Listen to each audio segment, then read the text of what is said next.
Assalamu alaikum, everybody who's joined today. Thank you so much for everyone who's joined us today, my dear sisters. My name's Dr. Hafsa Harishi. I'm a GP and life coach in Lincoln. And I hope you all find this special webinar that we've put together for you today really beneficial, inshallah. So the theme of today, do you desire to connect deeply with Allah and do lots of ibadah in the last 10 days of Ramadan, but life just seems to get in the way, all the chores and the responsibilities and the work. And do you always feel too tired by the end of the day to stay up for those last 10 nights of ibadah? And if this is you, you're not alone, dear sisters. We know exactly how you feel, and that's why we've put together this special panel discussion, so we can actually discuss how we can maximize our ibadah in the last 10 days while being busy professionals and being for mums as well, being busy mums. How can we actually do it all? So today, on the panel today, I'm very blessed and privileged to be joined by Dr. Untitled Chapter, who's a GP in Manchester. She's currently locum GP, and she's mother to 4 children aged between 18 and 3, mashallah. We've got Sister Sharifat Kamal, who's a HIV and sexual health pharmacist, and she's mother to 5 children, mashallah, between the ages of 23 and 11. I've got Sister Madiha Waheed, who's an oncology pharmacist and a mother to a 4-year-old, and Dr. Savita Farooqi, who's a GP trainee in Leeds, and she's mother to 3 children aged between 7 and 2. So quite a diverse panel, mashallah. So before we get into the discussion, just some housekeeping rules, if it's okay. Firstly, just to let you know that this webinar is being recorded.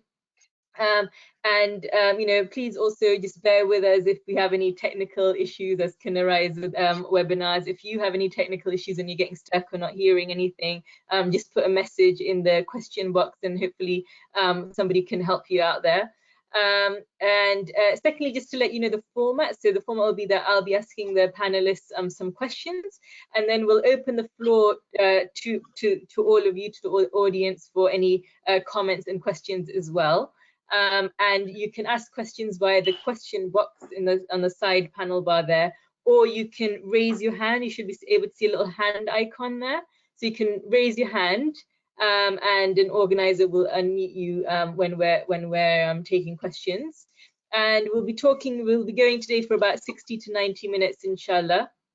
We'll try and address all the questions that you do raise, but if we do run out, I apologize in advance. And if you have any burning questions by the end of it, you can always email us at people@britishima.org. So without further ado, I'd like to start today's discussion by asking Sister Khair to give us some tips on how can we fit in Quran reading and ibadah in those last 10 days and nights. Especially if we've got children, and especially if we're working as well. How do we fit it all in? So I'll hand over to you, Sister Khair, to share your tips with us, please. Jazakallah. Assalamu alaikum wa rahmatullahi wa barakatuh, everyone. Right, Jazakallah khair, Hafsa, for giving me a chance to talk about how we can fit in the Quran and as being a busy healthcare professionals. I hope you all can hear me clearly, Marwa, if I'm right. Alhamdulillah, we can hear you, yeah. Alhamdulillah, good, mashallah. I'm going to give you some kind of background before I completely embark on a journey and explaining and giving you top tips to take home for the maximizing ibadah in next 10 days. So, but inshallah, let's have a look why it is important for us to know the Quran. I thought if I put it together in this way, I will already make a sound ground, and then we can build a building on it, and inshallah ta'ala, we can all work together in this Ramadan. So Prophet Muhammad sallallahu alaihi wasallam, he declared the importance of learning the Quran in the Hadith. He said, the one who reads a single letter from the book of Allah, he will be rewarded with 1 good deed. Know that a good deed is multiplied 10 times over. So I do not say alif, lam, mim is 1 letter. We're already alif is a 1. So basically keep on multiplying. Alif with the 10 times. Lam is another letter. Mim is another letter. So already by saying these 3 letters, you have earned 30 rewards. So it's very, very important that you keep that in your mind even reciting or by saying, the tasbih words or any words from the Quran, you're earning reward, whether you are working, whether you're walking or driving towards the work. Okay, one more thing which we need to keep it in mind. Quran recitation brings many rewards and blessings from Allah subhanahu wa ta'ala. Muslims will earn great rewards for reciting the Quran and implementing it in their daily life routine. In one of the hadiths, Prophet Muhammad sallallahu alaihi wasallam, he stated that whoever recites 10 ayahs verses in the Qiyam, he will not be recorded as one of the forgetfulness. So you will not be a forgetful person even if you recite mu'awwidhatayn. Let's say Qul a'udhu bi rabbil falaq or Qul a'udhu bi rabbin nas in your Qiyam. Like if you know Qul huwallah or all the last 10 small chapters of the Juz Amma, even if you know them and you're reciting them and keep on implementing them in your salah, in your Qiyam, and keep knowing on their meanings, inshallah you are not getting short in your reward. So whoever recites 100 ayahs verses in the Qiyam, it will be recorded as one of the Dewu one. And whoever prays 1,000 ayahs, like many scholars, they say if you combine together 2930, it makes 1,000. But anyway, inshallah, that's aim for high. But I will explain later on, inshallah, how can we aim and can we build towards it. One Ramadan to the second Ramadan or third Ramadan, the time will come when we, inshallah, become one of those who are the Dewu ones. And then in the Qiyam, it will, who reads 1,000, recorded as one of the Muqantarin. So that's our aim to reach to those who pile up good deeds. And that is a hadith from Abu Dawud. Can everybody can see my screen as well? Yeah. We can't see your slides. Yeah. Can you not?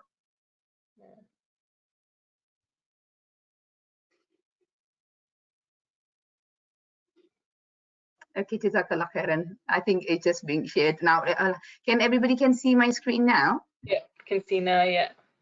I apologize. Well, I think there was a bit of technical. Okay, right. Right. So what we said is a Quran recitation. It actually does help, alhamdulillah, to all of us in. I think I lost my. Just bear with me. So what we're going to aim for, inshallah, from the one Ramadan to the next Ramadan, we are going to aim for the best of Qiyam and recite and knowing more Quran, and inshallah ta'ala. Can you see my screen now? Yeah, we can. Right, sorry about that. I think I kind of lost it.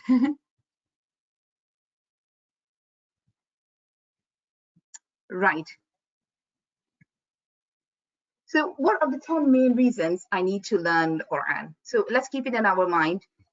I want to read Quran. Why? Because I want to be more nearer to my Allah subhanahu wa ta'ala. I want to communicate with my Lord.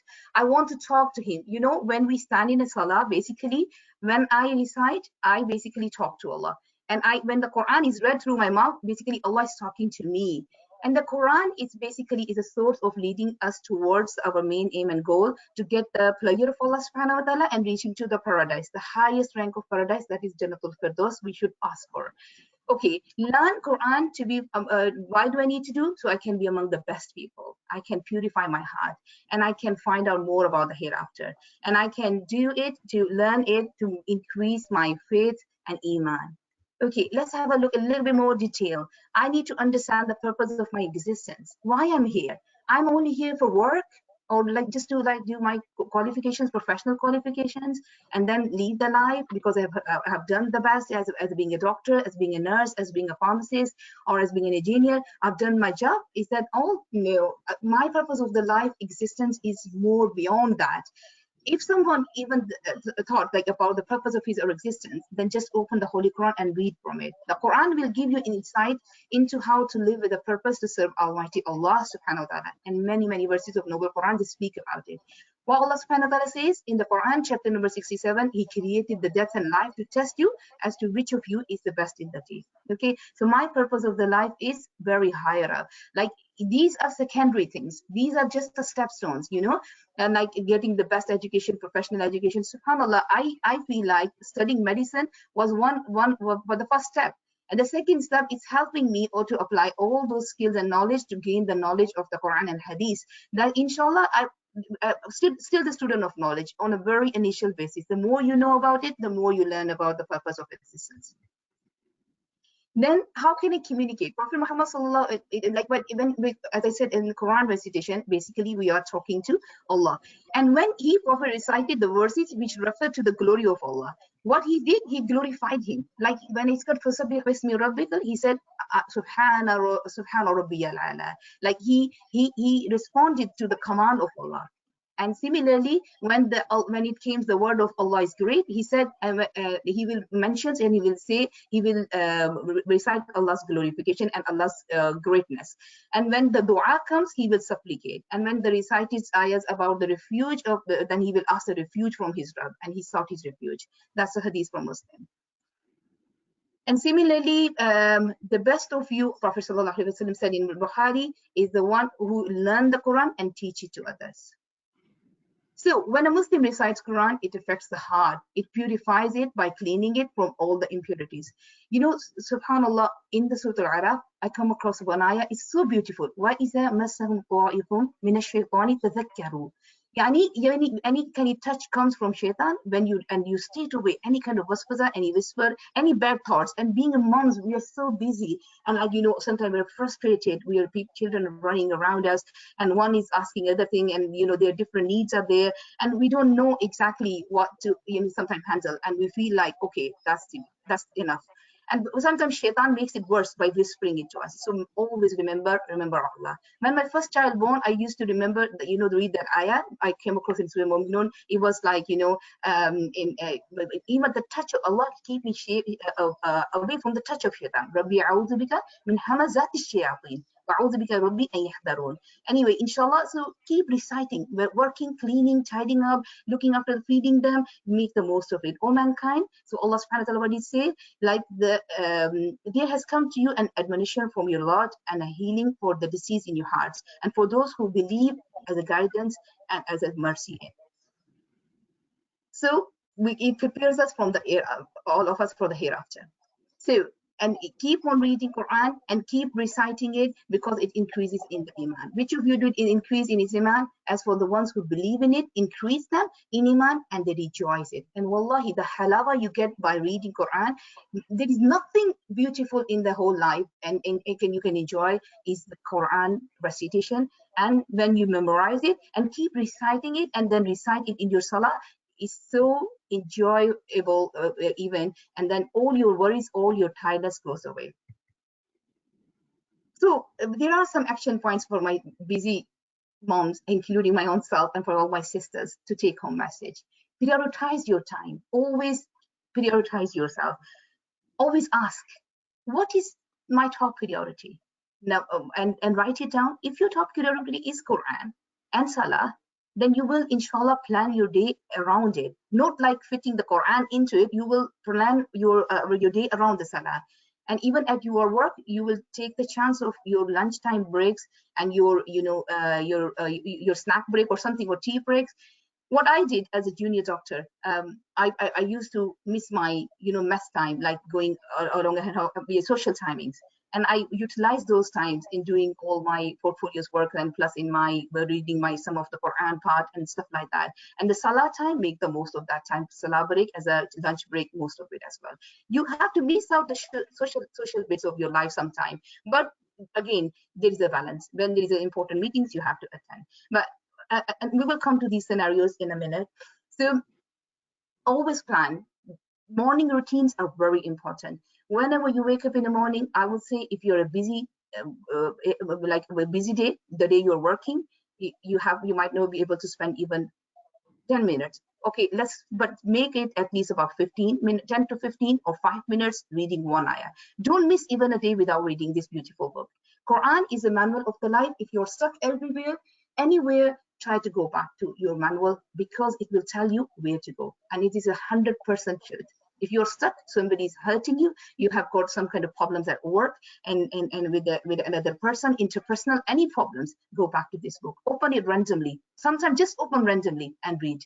Allah subhanahu wa ta'ala will guide you. Quran is shifa, healing and cure for our physical, spiritual and emotional needs. Try to recite it in your breaks, lunch breaks, as I said, salah breaks, during Ramadan, during driving. Driving is an excellent time. When you have dropped your kids off to the nursery and you're already to the schools and everything, and now is your time. You're alone in the car. Do not waste this time at all, and try to connect with Allah subhanahu wa ta'ala through the book of Allah subhanahu wa ta'ala, and try to listen some beautiful talks or the tafsir or something. Try to convey the message to others, even if you know an ayah of the Quran. Again, keep this as an ambition in your mind. Then inshallah you will know more. When you tell others, Allah subhanahu wa ta'ala give you tawfiq to do more amal, to do more action in your life. And strength your, like, stronger your attachment with the Quran, the stronger will be your physical and mental health. This is 100% truth. Try to follow the teaching of Quran in your daily life, like remove the evil with the good. Like in al-hasanata yudhibna sayyat. What does that mean? Somebody did a really harsh thing to you. Like when I was a trainee, GP registrar, my trainer, she gave me very hard and tough time. But Allah subhanahu wa ta'ala gave me so much respect, and alhamdulillah, later on so much success and competitions through my panel, and nobody gave me any objections. And alhamdulillah, Allah sailed through, and it was just like kind of some problems, personal, I think personality mismatch or something. But anyway, but Allah subhanahu wa ta'ala give you and take you out of the hardships in such a good way you cannot even imagine. And be patient. Similarly, with the patient, with one I'm talking about work, and another time being patient at home with your children. Do not shout at them unnecessarily. Like being firm is different than being shouting and screaming at them. And make them and warn them. Look, mommy is getting a bit upset now. Do not push me towards my end of tether, or like do not like let's talk about it, or just sit down, or go and make wudu, or drink some water, or sit down. In Ramadan, it's more harder, and so walk away from the situation and then come back to it more softly and politely. And inshallah, my other sister, they can talk about more how to deal with the children. I think my main aim was to bring it routine of and how to take the message of the Quran in your life, being a muhsin, be a conscious of Allah and excellent in your deeds, being among the muttaqin. They leave the sins, and muhsinun like means sincere for the sake of Allah subhanahu wa ta'ala. Inshallah, in my, I think another half of maybe other tips that we can share, but being mindful, be patient, and be time conscious. Never ever waste your time, even after iftar, and make the time and bring the time out from Quran when everybody is getting ready for the salah. And try to establish salah and Quran at home, and recite it out loud in when your children are around you, because even if they're playing a video game, or even if they're playing some like kind of other games, they're still listening to you. One more example, like may Allah subhanahu wa ta'ala accept, wallahi, it's nothing from me, it's all from Allah. My son, he memorized Surah Baqarah with me, and I said, you never did it. He said, yes, I have been listening to you. And he corrected me in Surah Nisa. I said, wow, how did you do it? And I was so shocked. I was shocked by it. But subhanAllah, never underestimate yourself, sisters. Whatever you are doing, just keep doing it. And the more you keep holding to the Quran, the more you are reciting it, you are basically conveying more message to your children, and more, they will be more inclined towards doing it, rather than just by you keep on telling them or preaching them to do this. Yeah, I think I had enough of my time. Jazakallah khair, Hafsa, and everybody listening to me, and I give it back to you, Hafsa. Jazakallah khair so much for that wonderful reminder, and yeah, just reminding us that as well at the end there about being good role models for our children, that if they see us connected to the Quran at this time, then inshallah they will connect with the Quran as well. So next I wanted to ask Sister Sabita, so you're busy at the moment working in hospital as well as having a young family. So do you have any tips around how you organize your day and organize your home and chores, so you can fit in some ibadah alongside kind of work and home and everything, and just give us some insight into your schedule, please?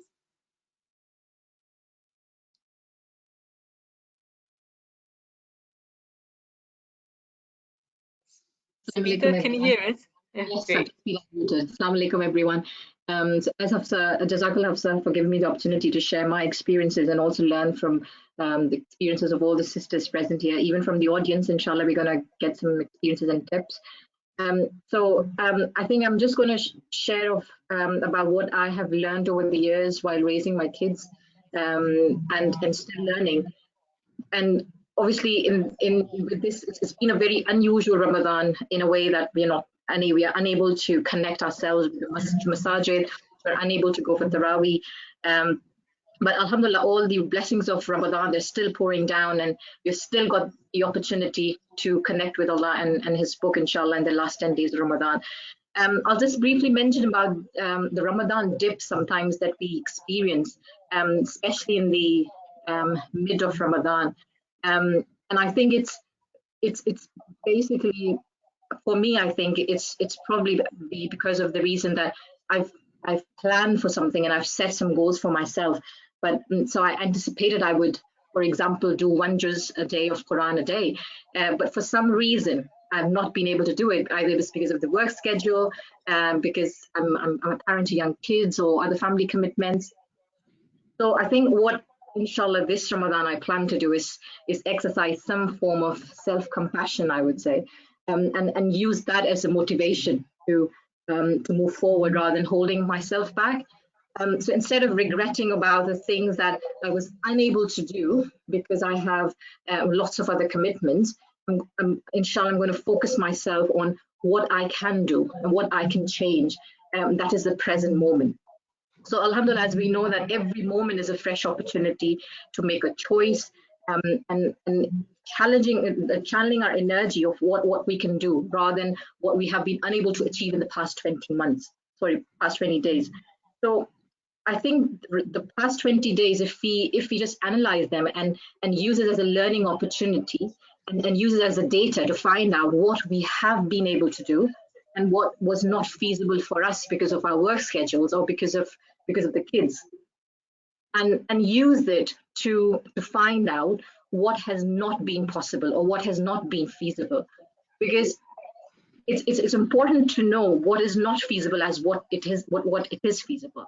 Instead of seeking very obviously, it's very, as Dr. Mtukhay said, that it's very important to have high goals, but very important to not have impossible goals, because then it just leaves us feeling very unmotivated, and they just prevent us to continue striving. So for example, if 100% for me looks like 1 juz of Quran a day, and that hasn't been feasible in the past 20 days, so maybe we can have a look around, we can see what does 10% looks like, or what does 20% looks like. So something is always better than nothing, and a lot of times that something can grow into a lot more. So if for example, as Dr. Mtukhay said, so there's so many hasanat that we can achieve by even reciting half the page of the Quran. And obviously, we all know that 1 letter is 10 times we get the rewards for that. And you multiply that with 700 because of the blessings of Ramadan. Just imagine, even by reading half a page of Quran, you can earn so many rewards and so many hasanat, and can be a means of getting closer to Allah. So I think the place Allah Ta'ala has, the opportunity that Allah Ta'ala has given us at this stage of life. So all of us are in different seasons of life.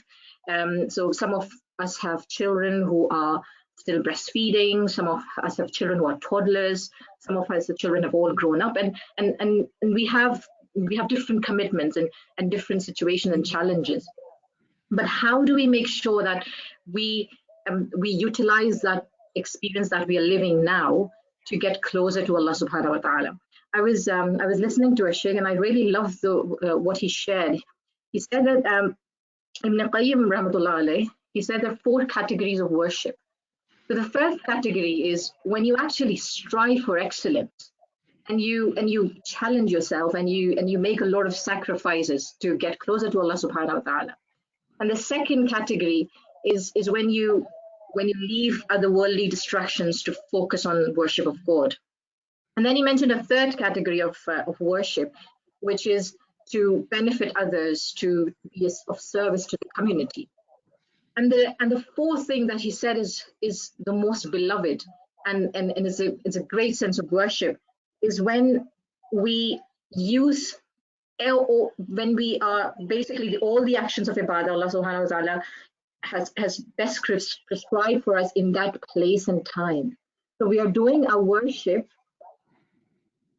at whatever position Allah Ta'ala has placed us in, at all times and at all places. So whatever circumstances Allah Ta'ala has given us, some form of ibadah. So if we are at a position in life where we can strive for excellence, then we are going for that. If we get the opportunity to just do zikr because we have to wash the dishes or fold the laundry, then we just try to avoid a bit of worldly distractions. If we are given an opportunity to benefit others because we've got some time on our hands, we are involved in that. So we are utilizing every opportunity of worship that Allah Ta'ala has sent to us. So sometimes I think we dismiss those opportunities because we think that they don't come in the form that we have anticipated them. So we need to look for the ability to worship Allah subhanahu wa ta'ala in the way that opportunity arises. So if there is an opportunity for me to engage in Qiyamul Layl, because I'm not working nights and I'm not working evenings, then yes, by all means, then we should be engaging in Qiyamul Layl. But I remember those Ramadans when my kids were so young and I was still breastfeeding them. And it was so hard to get up in the night because all of them were just waking up in the middle of the night. I just couldn't pray except sometimes just 2 rakats. Sometimes I couldn't do anything, and just the Isha Salah I was able to manage because I was so drained by the end of the day. But alhamdulillah, the kids grew older. It's easier for me, and obviously we have different work commitments as well. Sometimes we're working full time, sometimes we're part time. So depending upon what our circumstances are, we utilize those opportunities to increase our worship of God, and that's the best worship that we can do. Just utilizing those moments of whatever Allah has given to us. So for me as a mother with 3 young kids, most of the days spent when I'm not at work, cooking, cleaning, laundry, making sure things are tidy, just spending time with the kids to make sure that I help them to get closer to Allah subhanahu wa ta'ala as well, and especially with the lockdown, with homeschooling going on as well, it's just so hard. So I think we definitely underestimate the importance of zikr, and as Dr. Abdul Khair mentioned, it's a great form of worship, because the whole purpose of Ramadan is the attainment of taqwa, is to be mindful of Allah, to be conscious of Allah subhanahu wa ta'ala. So if we are engaging in some kind of worship to achieve that purpose, then inshallah those last 10 days will be spent in the best way. And the best form of zikr that we can do in the last 10 days of Ramadan is we all know that the dua that Prophet Muhammad ﷺ told us, Allahumma innaka afuwun tuhibbul afwa fa'fu anni. So while washing the dishes, while cleaning, feeding the kids, if it's just on our tongues, the zikr of Allah subhanahu wa ta'ala, then inshallah it's going to be a means of getting closer to Allah. I'm just quickly going to share some of the tips and the strategies that has worked for me, and inshallah I'm going to be implementing them in this Ramadan. So obviously we all know that as Dr. Abdul Khair said, that we need to plan, prioritize, and prepare ourselves as well. So as we all know, that the priority in the last 10 days of Ramadan is more ibadah, because our Prophet Muhammad ﷺ used to increase his devotion so much in the last 10 days of Ramadan. So if that's a priority, we need to just make sure that we block time for worship around for worship. So for me, example, what I plan to do is after Maghrib Salah, I've set myself a task that I need to pray 2 extra voluntary prayers, because the whole day I never get a time to pray 2 extra voluntary prayers. So it's a small goal, but I want to stick with it. The other thing that I think what I planned was I wanted to go through the whole of the Quran juz by juz, just to get a gist of every juz of the Quran. But I think I'm still on juz 9, and I still haven't been managed to cover all the juz so far because of so many commitments. But what I've tried to do is try to reflect on whatever I'm reading rather than just the recitation of the Quran, which has really helped me in day-to-day life, dealing with the kids, managing my patients, being at work. So some of the things that we can employ, and it's up to us, whatever circumstances are, situations are, we need to plan according to that. I think one tip that I'm definitely going to implement, which one of the sisters shared with me, was she said, I'm not going to do any frying in 10 days of Ramadan. It's just because it takes so much time to stand in front of the pan so that things not get burned. I'm just going to use my oven now and then only bake. And I think that's a useful tip, because you're not spending just hours and hours on the frying, so you can just basically let the oven do the work. The other thing, I think we all rely sometimes on our willpower. So we plan and we rely on our willpower to do things. But if we make things a habit, it's much more useful to do those things. For example, if let's say, for example, I plan that I'm going to do more zikr. But if I associate it with a task that I'm doing every day, like for example, washing the dishes, then I'm constantly reminded that yes, while I'm washing the dishes, I will be doing the zikr of Allah, inshallah. So I think these small tips with the young kids are really, they take you really, they just give you some motivation to keep doing stuff, because sometimes it's not feasible for us to stand in Qiyamul Layl the whole night. If we can, that's best. But speaking from experience, I think some of the days it has just been impossible to do that with the young kids, especially if your kids are young. But if I think, as I said earlier, if 100% for me is praying 20 rakahs, then, and that has not been feasible in the past 20 days, in the last 10 days, what I can do is, even if I'm praying 4 rakahs after Isha, inshallah, Allah subhanahu wa ta'ala, it's going to be a means to get closer to Allah subhanahu wa ta'ala. So just an increase in small amount of worship is going to help us be mindful of Allah in the next few months of year, inshallah. Thank you so much for that. So, Sister Madina, I want to ask you now. So you've been working from home, you know, in these during Ramadan while having a 4-year-old. Can you share with us your tips on how you kind of manage sort of household chores? You know, any kind of speedy tips? You know, how to make things more efficient around the house, and manage sort of childcare while in such a way that you can make time for ibadah. So anything you've got to add to what Savita has already shared with us, Jazakallah? I just wanted to say thank you to Untahir, thank you to Savita, mashallah. It's going to be a hard job to follow you guys. You're always very, very inspiring, and I'm glad to have you guys always as big sisters to give me that push and that descent to me sometimes. So Jazakallah khair. So I'm going to speak about my failures first and foremost, because I feel like I have very much coming into lockdown. I just came in from completely the wrong angle that I'm sure many people did. They just so for me, obviously I'm working from home, and it'd be interesting to see in the chat who else is, and I have a 4-year-old. So a bit of context, I also have control issues. For me, if I see something on the floor, I have to pick it up there and then, I can't leave it. I also need to think that I'm doing everything to my max all the time, so I used to find it very difficult to let things go, basically. And something that I've really learned since lockdown, and now more so Ramadan, is 2 things: prioritization and then letting things go. So in terms of cleaning, I now do a big weekly clean in which once a week, even once a day I wish, once a week, that's it, the house gets blitzed, and then during the week it's just spot cleaning. So the days that I'm working, I'm focused on work, and the days that I have off from work that aren't my cleaning day, I'm able to focus on ibadah. And alhamdulillah, I am blessed in that I have a lot more time than I'm sure many of you have to be able to do so. But with that comes this added pressure.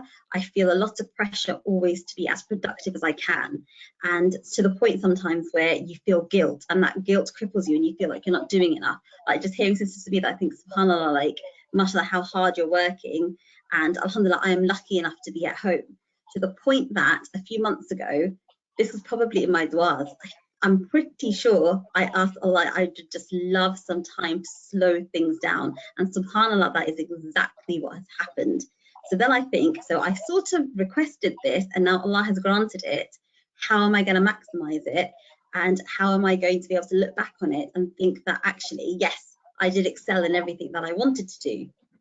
So the way I failed, number one, I went in very heavy-handed. First day, even before lockdown was announced, I was like, right, let's get this house into lockdown mode. Bought myself a desk, I put it in the kitchen so that I can see everything that's going on and have control over the situation. I basically, right next to my desk, I put my son's little desk, and then in the corner, I had piled up, he's only 4, I piled up a whole pile of books, basically, that I'm like, right, every day we're going to go through these books. while I'm sat there working, he's going to sit there quietly and he's going to do his drawing and his tracing and his colouring, and everything's going to be fine and dandy. So you'll not be surprised to hear that was a fail. So I thought, fine, okay, he doesn't want to have the attention to sit for more than 10 seconds. What else can I do? So then I ordered these Arabic DVDs online, and I was like, fine, he can sit there and at least he's getting some Quranic knowledge. He'll be able to learn Arabic. He'll be, you know, who knows, out of lockdown, he might know a few surahs and he'll be on his way to being a hafiz, inshallah. That was my next aspiration. So we bought these DVDs. He saw 10 minutes of it. He wasn't satisfied. He found it far too boring, didn't want to watch it. So that was a fail. Third thing was, okay, fine, he wants to do other activities. So I went down the Montessori route, making all these packs and all these things. Did he sit there and do it on his own? Nope, that was a waste of my time, waste of his time. Third fail. Fourth fail was I tried to put him into slots. Then I thought, fine, let's be a bit more flexible. And I tried to put him into hour slots, eating time, garden time, playing inside time. That also, as you be shocked to hear, did not work. So where are we now? I'm at a point now where I've just let it go. I'm just trying as hard as I can to just support him in being him and not feeling guilty that I didn't like, that I'm not coming out of this with him knowing X, Y, and Z. Because I found the harder I try, the worse it's getting. And I feel like I've heard this advice before, but I always think it doesn't apply to me. I always think, no, I can make it work. I can make my child behave. I can make my child sit. So for me, the biggest element has been just letting it go. And especially when I'm sitting there reading Quran, sometimes I feel guilty, and it's a weird sort of guilt because I'm connecting with the Quran, and how can anything be better than that? But when I see him sitting there asking for my attention, I feel guilty. That's something else I've had to learn to just let go, because I just think Allah's with him. He'll be fine. He doesn't need me to be there mithering him, supervising him and playing with him every second of every day. If he is a bit bored, so what? Let's get on with it. So yeah, so there are two things that I've had to do: prioritize and just let things go. Something that actually did work and wasn't a fail was me creating zones in my home. So we rearranged furniture in the living room, and now we have a dedicated salah area. And within that salah area, what I found really did help was I bought Yaqub a tent. And so when we're praying, he can play inside that tent, and I'll put toys in, and that, alhamdulillah, has gone down well. So if anyone does have any small children, that might be a tip to take away. Second thing is, alhamdulillah, trying to get him involved in the cleaning. So where I'm trying to clean, even if he makes it worse, I'm just like, come on, you do it with me. That takes away some of my guilt in terms of when I'm cleaning. I don't feel so bad about ignoring him. And in terms of cleaning as well, a few tips that I can put out there is, like I said, I have my allocated time once a week. And then on top of that, it's just spot cleaning. But I do try, and these are through this is through years of me trying to master how I clean and my schedule. I do try, for example, to multitask where I can. So for example, while I'm brushing my teeth, I will do the kitchen, not the kitchen sink, the bathroom sink, and just wipe around the tub or something while I'm brushing my teeth. Now, you guys would think I'm crazy, but it's just my way of feeling peace that, okay, I've done that today, but it didn't add any minutes to my schedule because I was doing it while I was brushing my teeth. Then other things that I find useful, I never used to use my dishwasher. My dishwasher has been my best friend since Ramadan. Just get it all in there, done. Don't be afraid to use the dishwasher as well. One thing I would say, or what you're saying, Smith, about where you've got to, in my family, there's a lot of, every day everyone's asking everyone, which juz are you on? How many times have you completed the Quran? And I hear it from my mother, and I hear it from my mother-in-law, that when we were a certain age, they managed to complete a lot more than we did. So when I say where I'm at and I feel proud of myself, they're very quick to tell me, oh really? Oh, I remember when you were little, I managed to do X, Y, Z. And so something else is not comparing myself to them. So I'm just like, okay, fine. Yeah, you guys did it. You guys are mashallah, mashallah, amazing. There's clearly something in how we are that we're not so efficient, perhaps. And what Savita was saying, talks, dhikr and du'as, they have been my best friend when I'm doing other things. So for example, when I'm preparing iftar, I've got my set series that I'm listening to, and I listen to that. And I also try to find talks that fit in around my schedule. So I know that my cooking will take half an hour, so I listen to a half an hour talk. Sometimes when I'm just doing a little bit spot cleaning here and there, there's a sheikh who's doing brilliant 4-minute videos on YouTube, so I'll click in and I'll listen to that 4-minute one, because I know that I'll be able to get to the end of it by the time I've done this. So it's just about thinking what resources are at hand that you can use. Can you share the resources? Sorry to interrupt. Which ones? Okay, so the half an hour this is all Yaqeen Institute. So half an hour videos are Sheikh Omar Suleiman going through. He does 1 juz a day, 30 minutes. If I've got longer, I might listen to Sheikh Yasser Qadhi. This is 1 hour long. The 4-minute videos, he's doing a beautiful series on angels.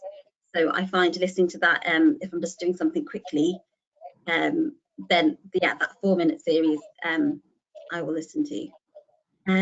Yes, and passive learning, I would say what Tahir was saying, your kids will pick up so much through passive learning. So don't fear, just play the Quran in the background, try and like recite loudly when you're praying. I feel like we undermine how much of an effect that has, and it brought tears to my eyes, Tahir, when you were saying how your son was correcting you. Like, I just do the dua that inshallah that day comes into my household soon. And I've forgotten what else I was going to say. Meal plan. A meal plan is my as you can probably tell, a bit of a control freak. So for me, planning is just have to basically sit and get it all out in my head onto paper, and then I can see exactly what's going on. Am I out of time?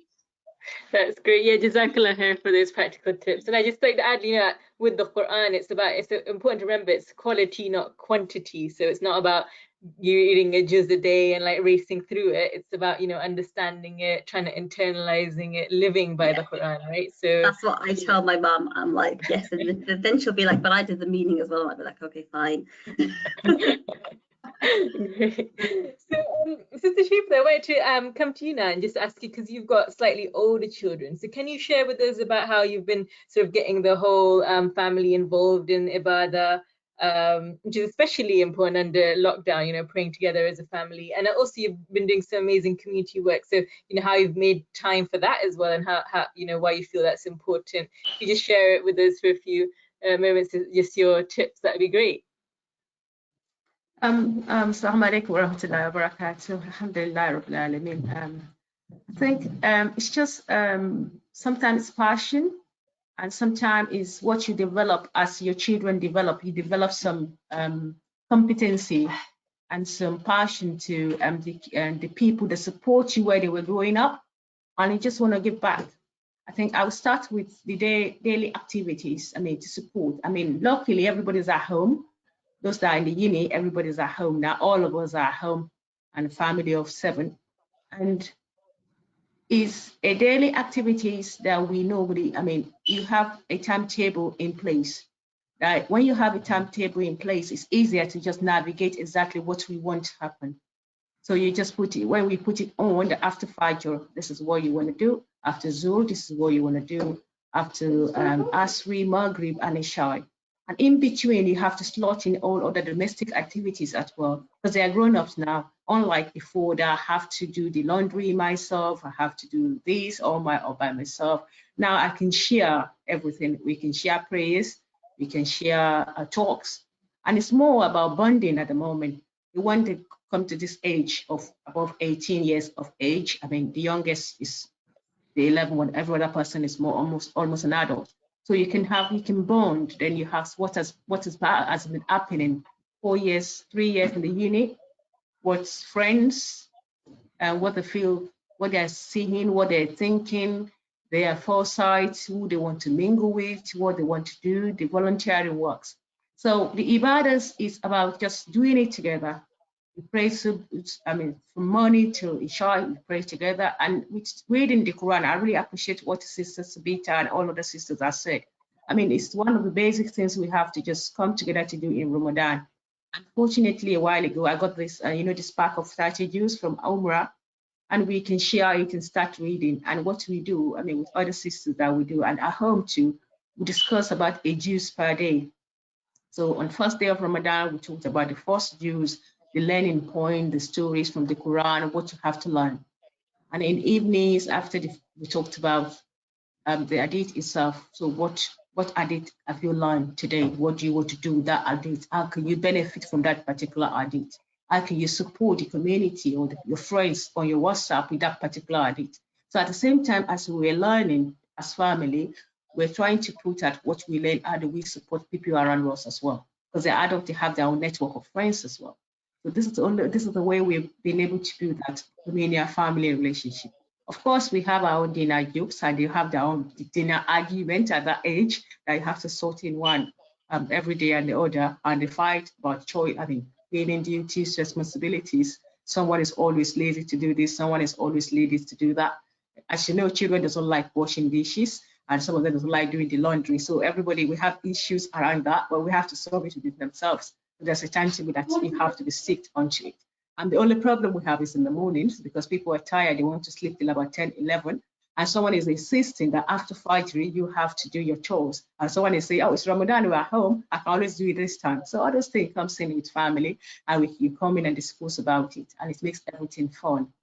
And with the community work, I think it's it's either the way Allah wants it, that is just happening. I like people to be together, maybe because I come from a very large family. I'm a family of 9, and I like people to do together, and I like to see people doing things together as a team.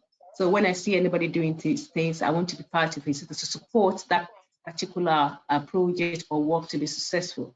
And it's just been part of me in so many things, and I just want to see it success. And the way it works is because as my children grow up, I have spare time. I'm not breastfeeding anymore. I'm not picking up from school anymore. I'm not doing homework anymore. And, so those little times are coming on board. And after I used to work in Portsmouth when as an HIV pharmacist for a couple of and so I have to come back home because it's too far. I normally go for a couple of days, come back home and please. So, and I look around at the moment, so I still have that flexibilities. So I have in and out. So I just divert that time to support my community, my network. Because as children are growing up, you have sisters that help you to pick them up.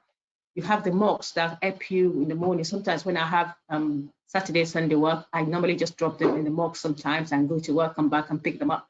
So you have to support all those networks that support you when you are there, when you need help.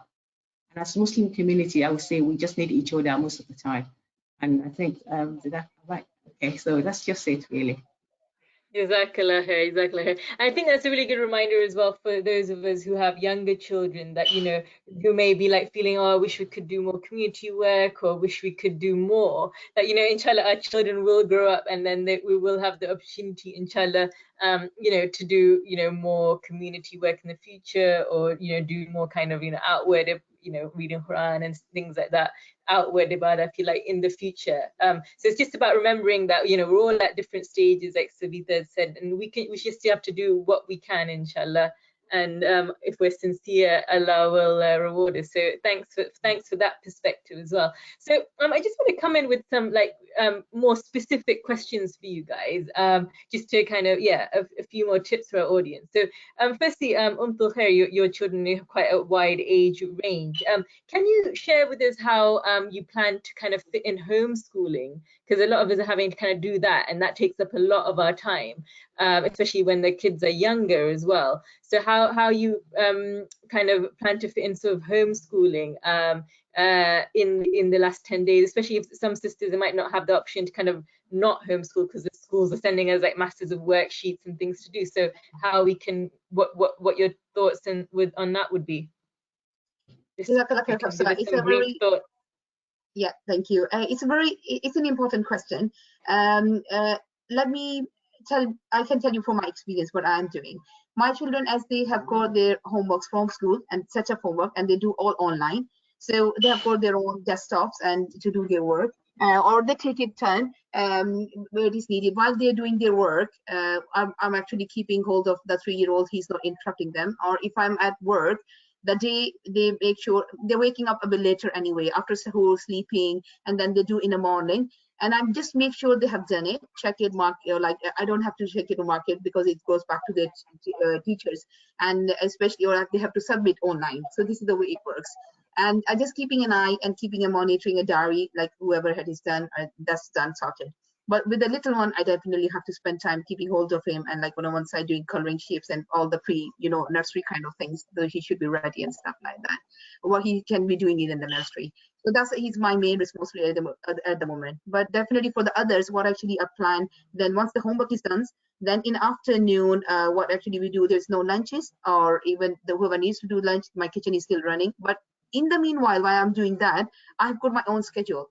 I have my own routine is not being changed massively. I'm still like trying to keep up, because it's very, very important. You shouldn't feel that my whole timetable is messed up. And I like in a morning routine after Fajr, as I said, 30 minutes. The day you are not working, spend an hour on your the Quran and Ibadahs and maximizing it as well, because that's our main focus in the next 10 days. And whereas in the if you, so you can have a bit later, lie in the bed if you're not working on that day or over the weekend especially. So once the children, they've done their work, what actually we do in the afternoon, we do a bit of tafsir session in the afternoon, Quran, Ramadan activities and stuff like that. So but definitely they are doing their schoolwork because schools are still open. And we can choose, as the sisters have mentioned as well, it depends on their capability and capacity. If you want to spend a 3-hour session with the Sheikh Ahsan Hanif, he is doing from Greenland Masjid from London, and then on an hour with the Sheikh Yasir Qadi, he's doing an hour recorded messages every day, or half an hour or 5 minutes with with Naman Ali Khan. So any so, and before aftar or something, that we do revise our hifz and Quran. I listen to from their hifz and or reading of the Quran. Then we do the du'as and stuff, and everybody have got their dedicated tasks and stuff to do, which they need to do before aftar, or they swap over as well. And or sometimes I ended up doing everything anyway. And sometimes it can happen like that, because being a mother, we should be prepared. We will be like burdened with all together. Sister Sharifat is nodding head, and I'm sure everybody understand what can happen. Anyway, schools are open. Don't worry too much about homeschooling, because what the school has given the work, that's what they need to do. You don't need to, as it's my suggestion, to be honest, don't overburden them in the last 10 days, especially. Try to bring them relax on those, especially 10 days, and then come back to more routine. And especially if the GCSE child or if somebody is doing an 11 plus and stuff like that, so that needs to be work need to bring back over the 4-hour study or whatever the targets are. But I would actually say, personally, I always try to prefer book my holidays, and as well as a few days off, or at least, or few, and try to make these kind of a Ramadan corner where they can spiritually develop as well, and plus there is a school corner or these kind of thing. Mashallah, you have got wonderful ideas and everybody have shared it. I hope that answers the question. Jazakallah khair. Thank you. So, and I think so, planning is key, like you mentioned. Like you said, I think it's really important to remember, like, not kind of be overburdening ourselves and our children, and kind of, because they will learn from just the activities we're doing, just seeing it, helping us with the cleaning or cooking. You can incorporate learning into anything. I'm kind of saying, reminding my child's 5, so to like, you have to actually sit with him while you're doing the schoolwork, otherwise he won't do it. But then I just keep reminding myself that just by being present with your child, you can be teaching them. You can make any activity a learning activity. It doesn't have to be like formal, inshallah. So Sabita, I wanted to ask you something really specific as well about sleep, especially with young kids. How do we do it? Like, how do we make sure we try and get enough sleep? Do you have any tips on that? How to kind of fit in our sleep schedule in such a way that we're there for our kids, especially you and I, we've got like younger children, 2-3 years old, they wake up early. So how can we sleep in such a way that we can make a little bit of time at least to stay up in those last 10 nights?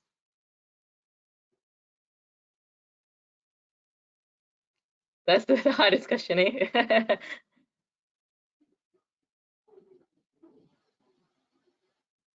Oh, we can't hear you, Sabita. Can you hear me now? Yeah. Yeah, I think Ramadan is a huge challenge when it comes to sleep, because of obviously late night qiyam, you're working, and then Taraweeh, and obviously especially because we are so drained if we've got young kids. But I think initially when Ramadan started, I think I just accepted that it's going to be a new routine.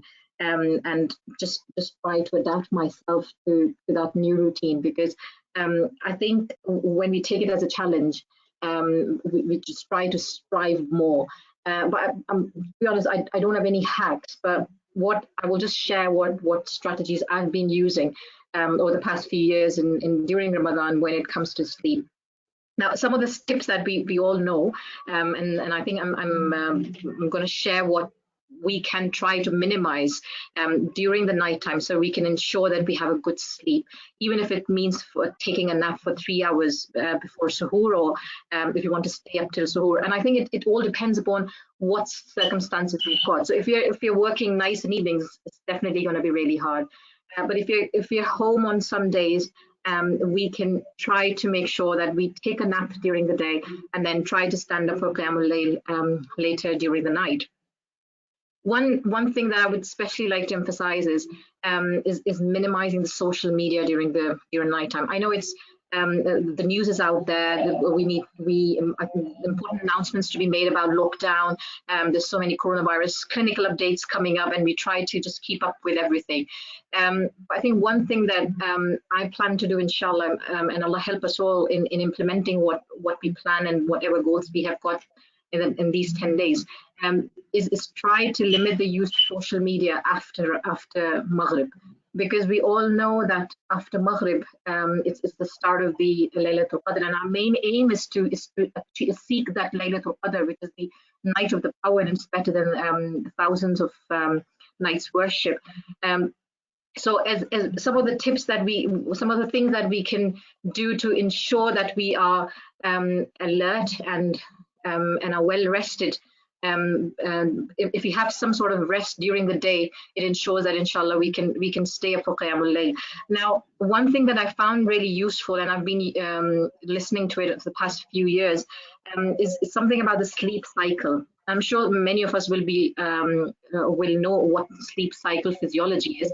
But I'm just going to quickly go through some of the stages of the sleep that we go through, so that what's the best time to wake up. So I was just reading on one of the blogs, Productive Ramadan, which I have been using this strategy for the past few years. They mentioned that when the sleep cycle has got 5 phases. So the first phase is when we're just about to sleep, and the second phase is when we lose our consciousness. And the third and the fourth phase are the deep sleep phases, and the last phase is the what we call as the REM, rapid eye movement phase, when our eyes move quickly. So the first 2 phases, the first 2 stages of the sleep cycle, it's easier for us to wake up in those phases rather than when we wake up in the middle, when we are in deep sleep. So there's a really good website. So basically the goal is that we aim to wake up in the first or the last stage of the sleep cycle. So each sleep cycle is an hour and a half long, so 1.5 hours. So if the aim is to wake up in that phase of the cycle when it's easier to get up. For example, when we are in the first phase, when we're just about to sleep, or the last phase when it's the rapid eye movement. So every 1.5 hours we repeat this cycle when we're sleeping. There's a really good website that I would like to share. And I have used it actually, not many times, but yes, I have used it a few times, but inshallah, I'm going to use it more in the last 10 days. It's called sleepyti.me, sleepyti.me. So it basically tells you, so you put a time when you want to wake up, and it gives you 3-4 options. What's the best time to sleep, so that it's easier for you to wake up when you are in that phase of the cycle, when you're not in deep sleep. So, for example, if you want to wake up at 2 a.m., it tells you what time you should sleep in the night. So it's about 9:30 a.m. So yes, Madhu has, I think, showing it. So it's, if you just put the time when you want to wake up, it calculates your sleep cycle. And then, sorry, Hafsa, were you saying something? So it's roughly like 1.5 hours, is it? So every sleep cycle is 1.5 hours. And in at 1.5 hours, you've got these 5 phases of sleep. And the aim is to wake up in the first or the last stage of the sleep cycle, because it's easier for us to get up because we're not in deep sleep at that time. So even our naps in the day, we should maybe do aim for 1.5 hours. So if it doesn't can? matter, it has to be. Yeah, it can sleep for 1.5 hours, which is fine. But if you want, because it takes about, for an average human being, it takes about 14 minutes to basically doze off, to go to sleep. So what this website does for you is it just helps. It calculates your sleep cycle, and you just calculate the time when you're going to bed and what time you aim to wake up, and it tells you what time you should actually wake up. For example, I'm sleeping at 11 a.m. and I want to get up at 6 a.m. Now it will tell you when in the sleep cycle is the best time to wake up. So it will tell you either 5:45 or something. So as Madi has put up. Oh, fascinating. So it will just tell it. So basically the aim is to wake up in those phases when we are not in deep sleep. So I'll definitely recommend you check out this website and see what you can do. Some of the, I think some people are utilize, they want quality of sleep and they want to rely on few naps in the day. So yes, so I will just say, see what works for you, and then utilize this website, inshallah. Hopefully, if we make the last 10 days the best 10 days of Ramadan, inshallah. If you don't mind, I'll just add a very quick point. You know, I can say it's 11 to 3 is an excellent time when you the sleep cycle time. If you are like, especially nowadays in Ramadan, you have to wake up for suhoor by 3. And if you want to do the Qiyamul Layl and you can't make all of it, at least have a nap after the work, like let's say 6 or 7 o'clock. If you have got little ones, give it to your spouse, or like take turns to sleep, both of you. And then in this, inshallah, you will be energetic for at least the first half of the night. And at least if you sleep from 1 till 3, or if you fall asleep because of the tiredness, you can make it up. And after Fajr, and try to sleep like let's say 3:30 or something after, if you have eaten and everything. And then inshallah, you will be ready and refreshed by 8 o'clock for work. So this works out very well for me. Alhamdulillah. What time do you tend to nap then, Khair? How long? Nap, sorry. Like let's say if I'm finishing work early and if I'm not working up till 5, so I nap around let's say 2 o'clock, 3 o'clock. What I do, to be honest, I will be very honest. I'm not done with other children, but with my little one, 3-year-old, I'm doing it. I'm putting a kind of the play what you like you know, a cartoon or Omar Hana or Zaki or something, and a compilation of the videos, and for about half an hour, 30 minutes, and I need that solid 30 minutes or 45 minutes. But I'm crazy about this point of view. I can get fresh in 15 minutes. Alhamdulillah, it's just my my mindset, because I just tell my brain like I need to be fresh and wake up and be ready for my children again. So alhamdulillah, it has been working out very well for me. And in normal days, I still nap 15 minutes even on my desk, or 55 minutes. It does help. Jazakallah, thank you. So just trying to get those like power naps in as well is really important. Very important. Inshallah. So Sister Madina, I just want to ask you briefly, because you led the Healthy Ramadan campaign. Excellent set of videos. Check it out if you haven't seen them on Ramadan under lockdown. Do you have any specific, just in brief, can you tell us like the best kind of foods, iftar and suhoor, to give us maximal energy for the last 10 days, just in brief? Okay, so I think we all know it already. It's just a case of being reminded. And I often find the key is to focus on healthy swaps rather than thinking about the whole picture and an overhaul of your whole diet. Think about healthy swaps. So for me, the main thing usually is no fried stuff, put it in the air fryer. It really doesn't affect the samosa taste that much. Just put it in the air fryer.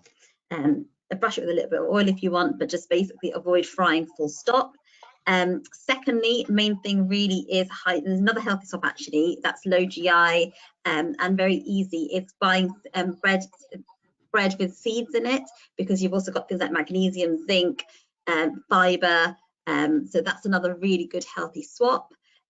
Putting things, you know what I do? I try to scatter linseeds in wherever I can, and in the morning, something that's a really good place to get your fiber in through things like linseeds and other things is overnight oats. And you can often flavor them. They're actually really delicious if you use things like cocoa powder, or if you use like peanut butter. So just think about what you eat, and yeah, how can I in here put in healthy things? So like potatoes, put in sweet potatoes where you can. In terms of hydration, the British Dietetics Association have got a really brilliant way when you're fasting to get the water in. So when you break your fast, 250 mils. Say you go off to pray, when you sit down before you have your iftar, 250 mils of water, you have your iftar, and then 250 mils of water after or during. Then you've got a 500 ml bottle that should be filled up so you can keep track of how much you're drinking and sip that throughout the night, basically. Then when it's time for suhoor, before you begin, 250 mils, and then just before you close your fast, 250 mils. And I find it personally very difficult to drink a large amount of water in one go. So I just use a little bit of flavouring where I can, basically, to make it more appetizing. But it's just thinking practically and aiming at a suitable level. And I'm sure I am preaching to the converted, and you guys know it all already. Two other things I'm going to put in there already. Make sure you're brushing your teeth and using the miswak during the fasting hours.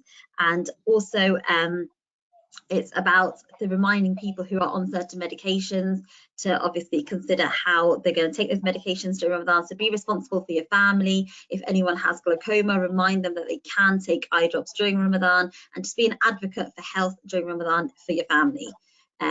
Biggest hypocrite, because my family don't like listening to me, but I still keep banging the message home. And in terms of working from home, something I do to get that exercise in so it's not too much of a burden is, it's going to sound funny, but basically in every half an hour I try to stand up, and I've set myself a target to increase how many star jumps I do every half an hour, or running on the spot. That way I'm not doing a bulk of exercise that I will realistically not fit into the day. I'm just doing like little bits here and there. Great and inshallah, yeah. Jazakallah khair, fantastic. And that's really good tips. Thank you so much for that. And Sister Shiva, it's funny, just to come back to you, just to tie it all together, can you give us any tips on, practical tips on kind of how to avoid kind of stress and overwhelm, trying to, at the thought of trying to do all this ibadah while doing your chores and motherhood, any kind of practical tips you have to sort of keep calm and de-stress when we're feeling that kind of feeling overwhelmed, or anything we can remind ourselves with? Any brief tips you have would be appreciated.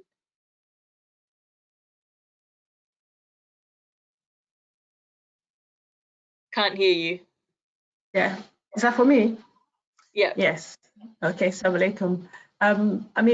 I really enjoyed Sister Sabita and Sister I mean, the best thing that take the stress out of me, I would say, is azkar. I mean, it makes it easier. I make it part of my routine. And I mean, to take the stress off, I mean, it's about just being calm, because there's going to be challenges with children, challenges with community work, challenges with own management itself. There's challenges. And one of the best things that works is being calm and going back to review, going back to feedback, and going back reviewing and starting all over again, if that means to make it better.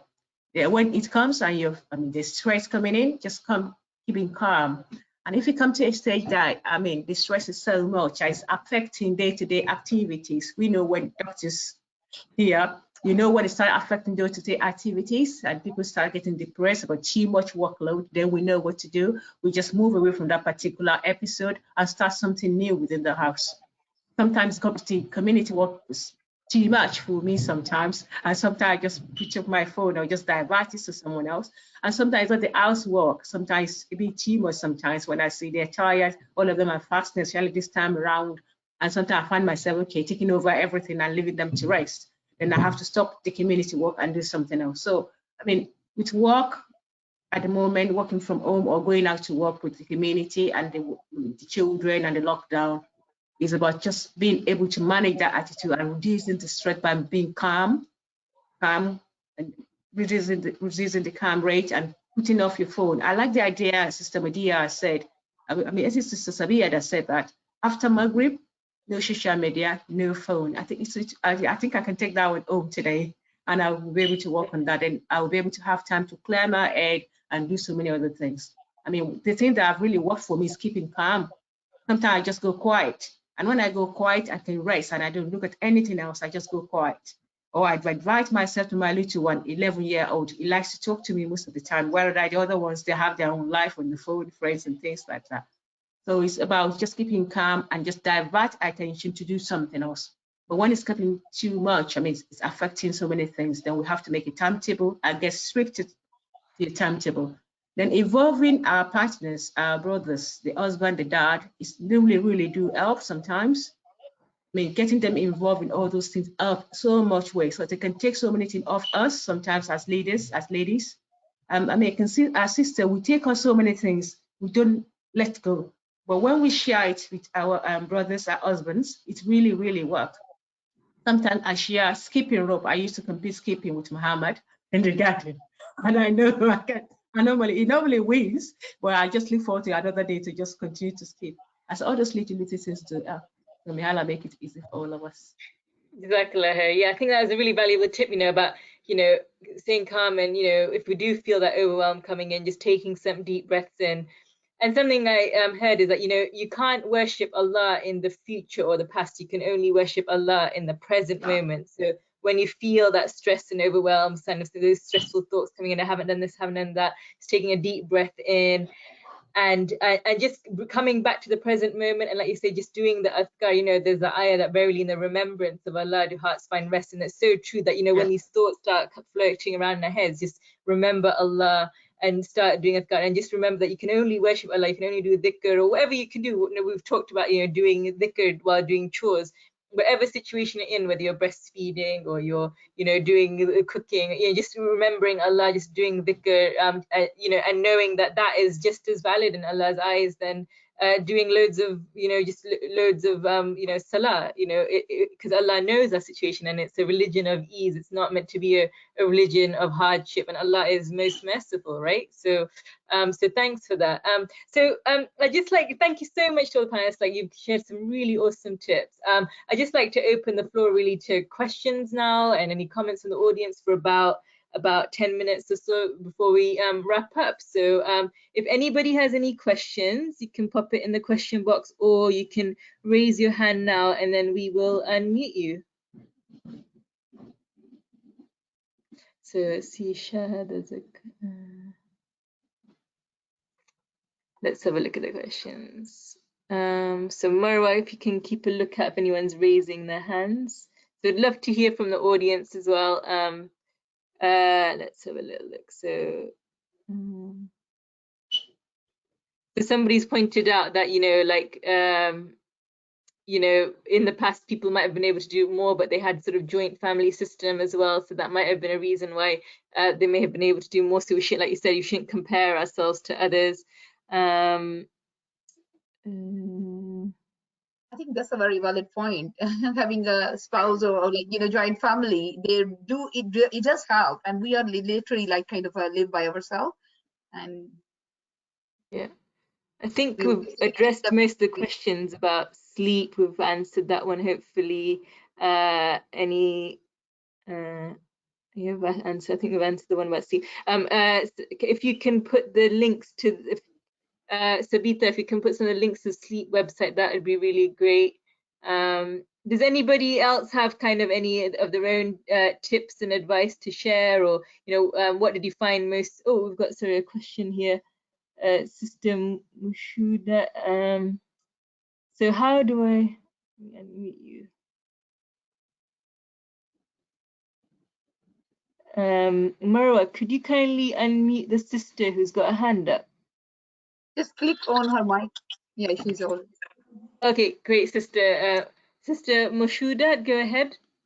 Assalamu alaikum, sisters. Jazakallah. Can you hear me? Yeah. Yes, we can. Yes, we can. Jazakallah. Every point you've made is very valid with regards to prioritizing, also just breathing and taking it easy, reflecting on what we've done. And if something doesn't work, don't beat yourself up too much. Just reflect, look at what could have went better, what you could have done to improve, and just aspire to improve yourself better.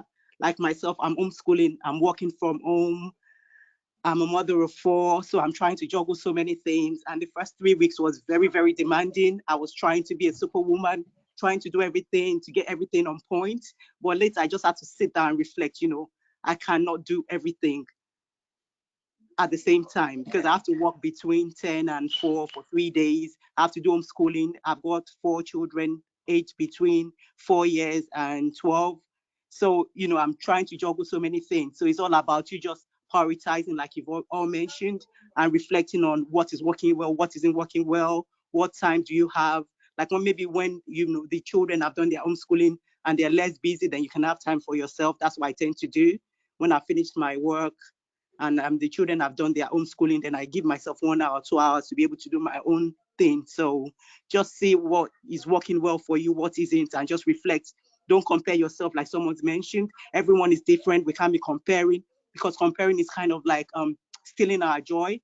Just look at, okay, yeah, this person is doing something. Is there something positive I can take out from there? Take that out, take that on board and use it. If there's something, oh, I don't really like that thing, okay, what can I do better? If someone is comparing, alhamdulillah, oh, that was better, that's how it works for you. I'm going to look for a way that it works better for me. So it's all about taking a day at a time. I'm making a lot of dua, asking Allah to make it easy. Alhamdulillah, I always tell people, this is one of my best Ramadan.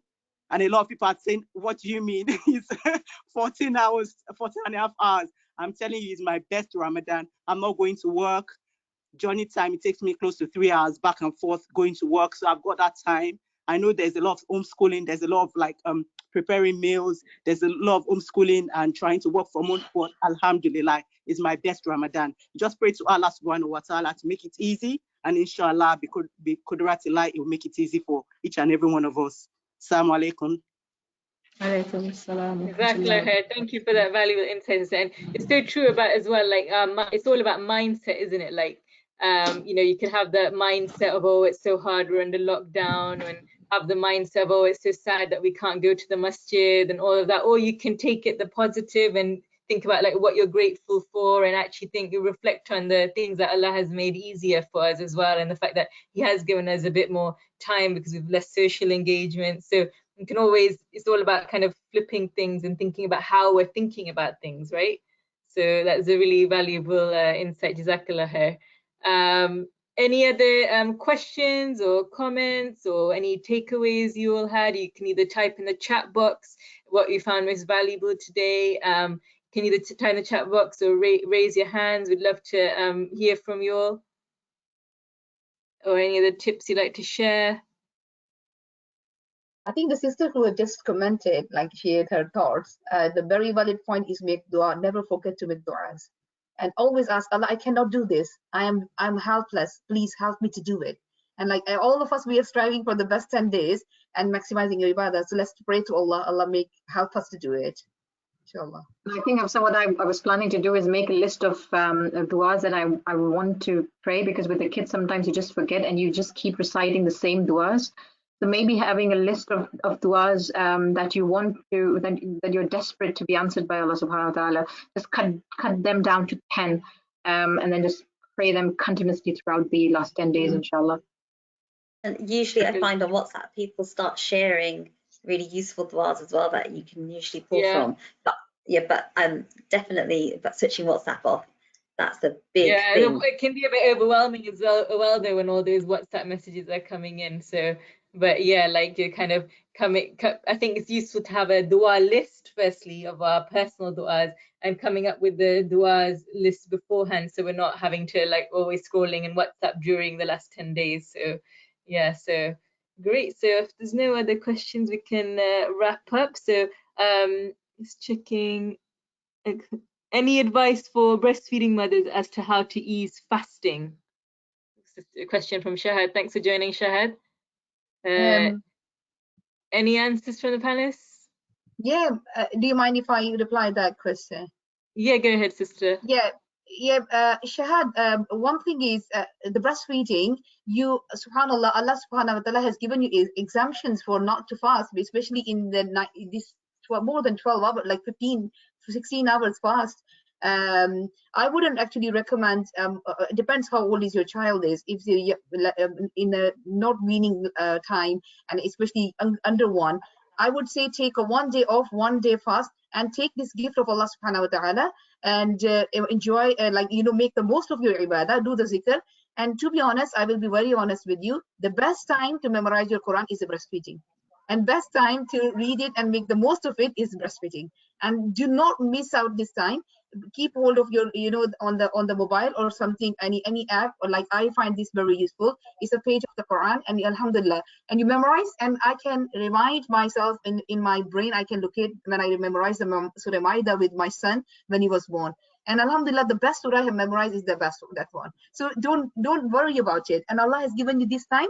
Make the most of it, enjoy it, and do not fast if you cannot fast, and do not make the child to suffer as well. But if you can fast, you're very strong, and your child is already on a bottle or a weaning, then alhamdulillah is a different thing. Because I breastfed my child for 2 years exclusively, and he was not taking any bottle, he was not taking anything, and alhamdulillah his diet was good. But in the second year I did fast a lot, but in the first year I couldn't, alhamdulillah. So take this gift from Allah subhanahu wa ta'ala, and alhamdulillah, and take it easy. So I hope it answers your question. So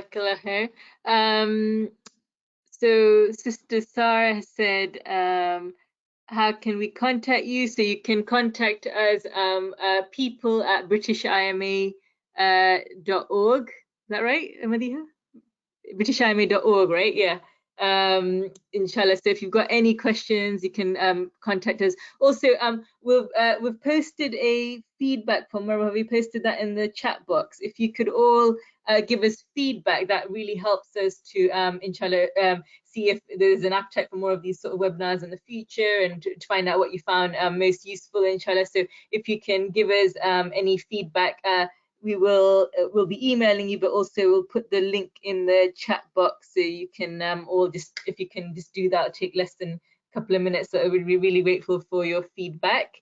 Just seeing if there's any final questions. Any hands raised? Nope.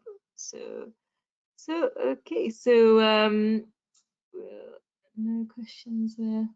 So yeah, we'll wrap up there then. So I just want to say, Jazakallah khair everyone for joining. Hope you take the tips from today and take them to plan out your last 10 days, inshallah. So like they say, if you fail to plan, you plan to fail. So try and plan things as best you can over the next 10 days, diet, Quran time, nap times, what are the resources you're going to be using, what du'as are you going to be making. And remember, like at the times as well, when you're doing chores, you can be doing adhkar.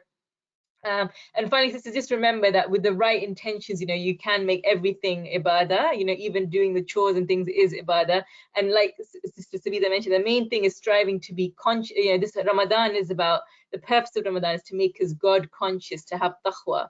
And whatever we're doing, we can be, we can be aware of Allah in that moment. Allah is with us in that moment. Allah is closer to us than our jugular veins. So whatever we're doing, Allah, you don't have to try and get close to Allah. Allah is already close to us. It's just about remembering Him, and remembering He's so close to us, and just doing the adhkar and remembering Him whatever we're doing.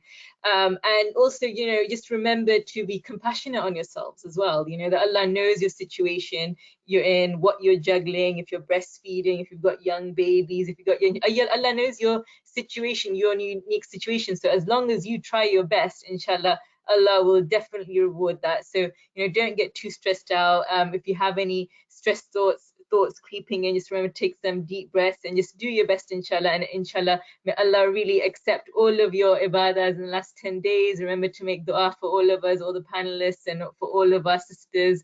And may Allah inshallah accept all your ibadah. And I thank all the panelists again for joining us and giving us their valuable tips today. And if you can do the feedback, that'll be really, really great. So thank you so much for joining, everybody. And take care. Assalamu alaikum. Wa alaikum assalam wa rahmatullahi wa barakatuh. Thank you.